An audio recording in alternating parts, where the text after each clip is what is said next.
오늘 여러분과 함께 다시 사무엘상 이야기로 돌아왔습니다. 저번 주 말씀드렸던 것처럼 한 달에 한 번 정도는 시편이나 다른 말씀을 함께 살펴보고 사무엘 이야기를 계속 이어가겠다라고 말씀드렸는데요. 오늘 계속 되는 사무엘 이야기, 사무엘상 이야기를 이어가 보도록 하겠습니다. 저번 시간 다윗은 요나단과 눈물의 작별을 하고 목숨을 건지기 위해서, 살기 위해서 도망을 칩니다. 그 도망을 치고 처음으로 이르는 곳이 오늘 본문에 나타나는 바로 노이라는 지역의 제사장 아히멜렉에게로 가는 장면입니다.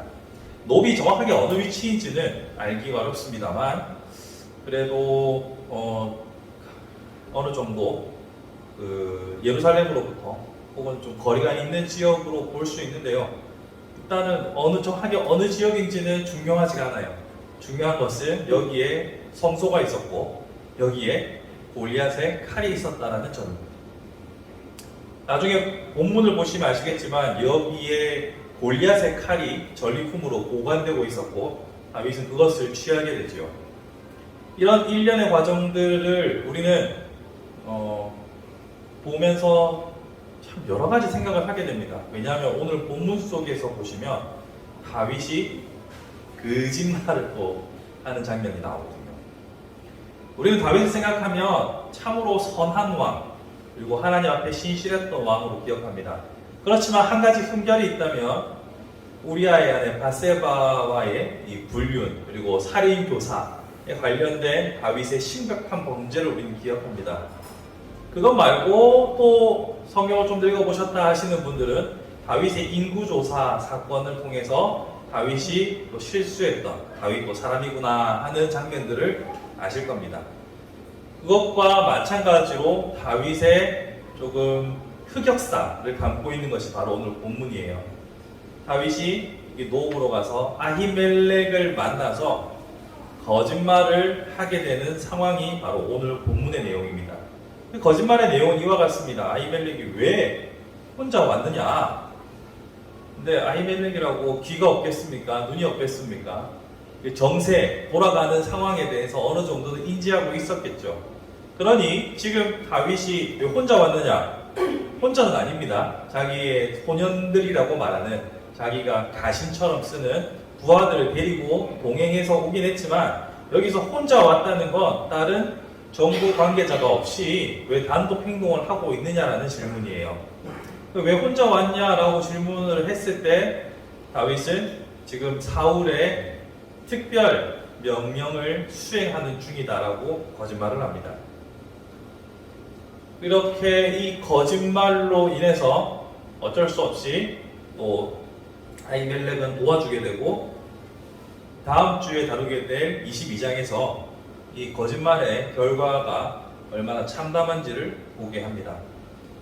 그런데 이 거짓말의 결과는 다음 주에 다룰 것이고 거짓말이 일어나는 상황과 이 거짓말 자체에 대해서 좀 생각을 해볼 필요가 있다고 생각합니다.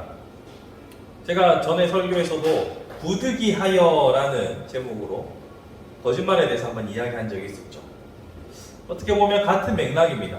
이 거짓말을 하게 되는 상황을 보시면 지금 맨 처음에 아히멜렉이 다윗을 대하는 태도가 먼저 놀라고 두려워하는 마음으로 이 시국에 이 상황에 왜 그대가 혼자 있느냐라고 묻게 됩니다. 근데 이렇게 묻는 것에는 자기도 알고 있는 겁니다. 다윗이 처한 상황이 어떤 건지. 그럼에도 불구하고 그렇게 물었다는 것은 그도 위기를 직감하고 있었고 일단은 그 위기의 상황을 피하고 싶었던 것이라고 볼 수 있죠.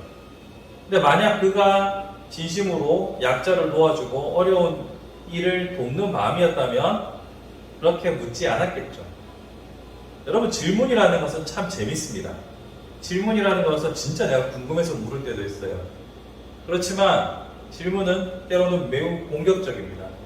그래서 부모님들이 자녀들한테 혼낼 때 너 왜 이랬어? 라고 물어보잖아요. 정말 왜가 궁금해서 물으십니까? 안 그렇죠.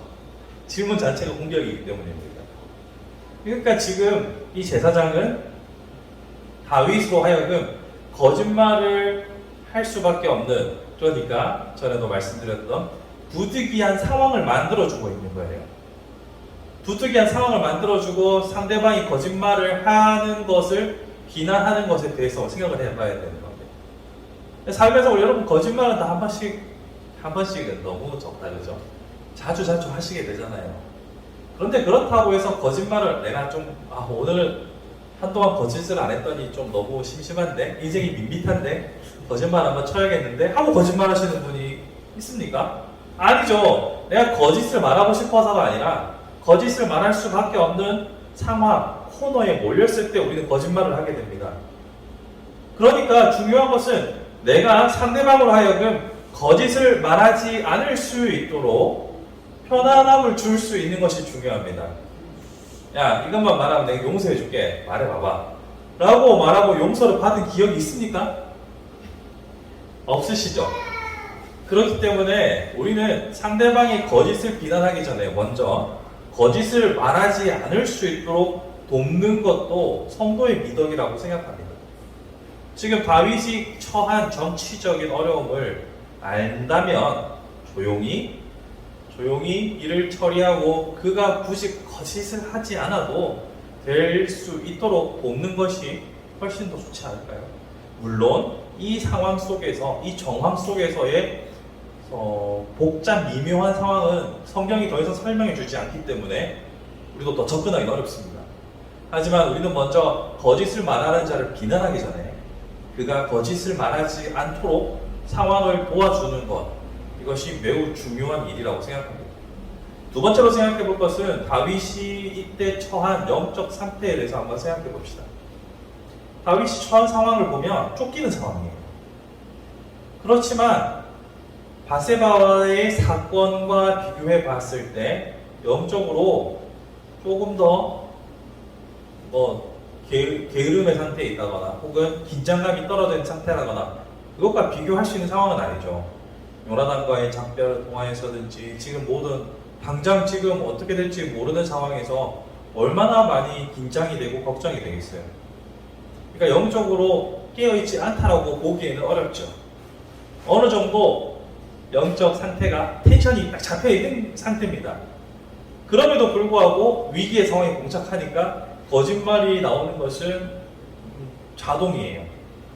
이건 무엇을 말하느냐면 우리의 영적인 상태가 스스로 많이 체크하시잖아요. 요새 좀 다운돼 있어.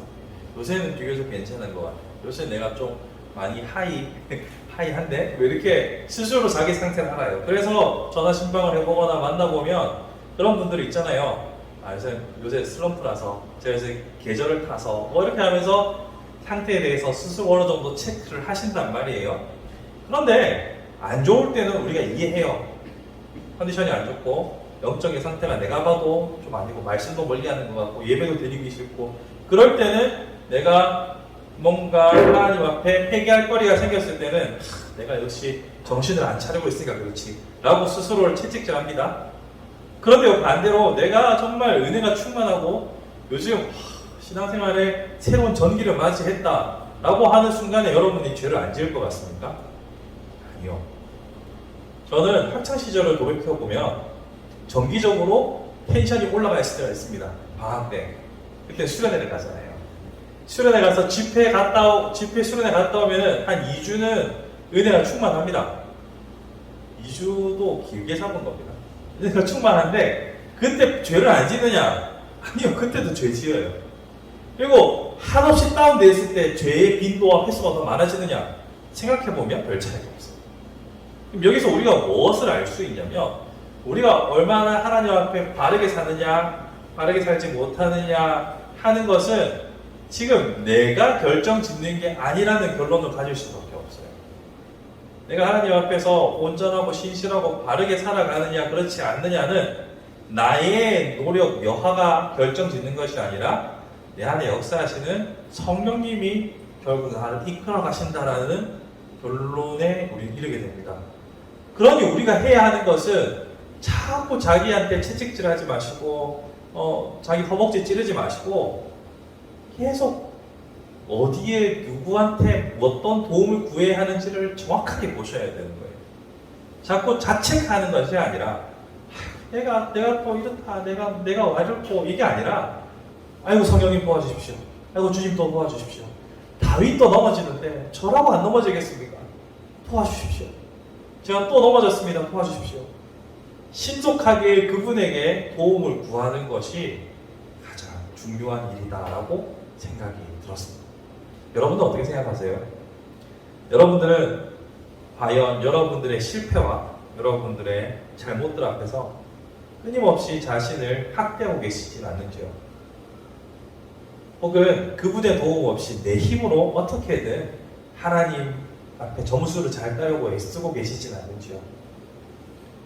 자녀가 부모에게 마음에 들게 하기 위해서 할 수 없는 일을 끊임없이 노력하는 것은 부모에게 그리 큰 기쁨이 되지 못합니다. 오히려 걱정이 되겠죠. 저희 딸아이가 저한테 아빠 100만 원 만들어줄게 하면서 어떻게 막 애를 쓴다고 하는 것이 저한테 기쁨이겠습니까? 아니죠. 다만 자녀가 부모에게 필요한 도움을 구하고 적절한 협력 관계를 이어가는 것이 오히려 더 큰 기쁨이겠지요. 마찬가지입니다. 여러분들 스스로를 5세에서 7세 사이로 상정하시고 하나님께 도움을 구하십시오. 저의 아이들이 지금 2세, 5세, 8세니까 아직은 제품에 있습니다. 다들 선배님들이 말씀하시더라고요. 얼마 안 남았다고. 얼마 안 있으면 이제 더 이상 저랑 안 놀 것 같습니다. 그 전까지 많이 놀아줘야겠죠. 그 정도 아이들이 부모에 가지는 의존감만큼 우리가 하나님을 의존하고 있는가 한번 생각해 보시기 바랍니다. 그렇게 부모님 앞에 의존하는 것처럼 어린아이들이 우리가 하나님께 의존한다면 우리의 삶은 분명 달라질 거라 생각합니다. 예수께서 어린아이와 같지 않으면 하나님께 이룰 수 없다는 말이 저는 이 부분에서 가장 먼저 다가왔습니다. 왜냐하면 어린아이들 순수하지 않거든요. 아이들이 순수함처럼 우리가 순수해야 여러분 아시잖아요. 애들 안 순수한 거. 그 마음속에 얼마나 들어있는 거 아시잖아요. 우리가 하나님께 기대는 그 의존성이 바로 우리의 신앙의 성패를 좌우한다는 사실을 기억하시기 바랍니다. 말씀을 정리해 보겠습니다. 거짓에 대해서 얘기했습니다. 그리고 거짓을 말하면서 거짓을 포함한 모든 죄의 상황을 살펴보았습니다. 첫 번째로 내가 누군가에게 거짓을 하게 되는 상황을 기억하면서 다른 사람도 나에게 거짓을 말하지 않을 수 있는 환경을 만들어 주십시오. 저 사람이 굳이 나에게 거짓을 말하지 않아도 괜찮을 만한 넉넉한 마음과 사랑의 마음을 준비해 주십시오. 그래서 나도 거짓말할 필요도 없고 상대방도 나에게 굳이 거짓말을 하지 않아도 진솔하게 서로의 마음을 퍼놓을 수 있는 상황을 만들어 줄 수 있는 넉넉한 우리들이 되었으면 좋겠습니다. 두 번째로 나의 상태에 너무 연연하지 마시고 언제든지 5세에서 7세 사이의 어린이처럼 하나님께만 도움을 구할 수 있는 우리가 되었으면 좋겠습니다. 나의 선택의 기로에서 바른 선택을 할 수 있는 능력은 내게 있는 것이 아니라 성령님께서 주시는 것이다 라고 생각하면 일이 쉬워집니다. 그렇게 주변 사람들에게 거짓을 하지 않도록 만들어줄 수 있는 넉넉한 사람, 그리고 하나님께만 모든 것을 의지하는 사람, 이런 저와 여러분들이 다 되어서 하나님 앞에 칭찬받는 우리의 삶이 되었으면 좋겠습니다.